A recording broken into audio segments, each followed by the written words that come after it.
জি'ররানা নামক জায়গার মধ্যে বিশ্বনবী কুরবানির গোশত বিতরণ করছেন। বিশাল লম্বা লাইন।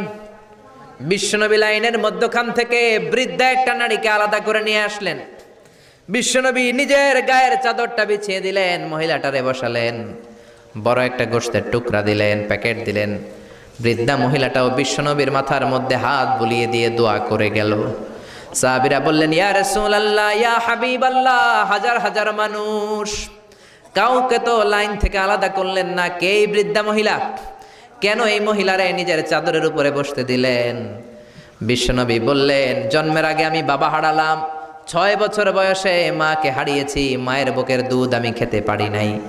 যেই মহিলাটারে আমার চাদরের উপরে বসতে দিলাম, এই মহিলাটা হলো আমার দুধ মা হালিমা, বনু সাদ গোত্রের হালিমা। এই হালিমার বুকের দুধ খেয়ে আজকে আমি তরতাজা নবী মুহাম্মদ। চিল্লায় কোন আল্লাহু আকবার।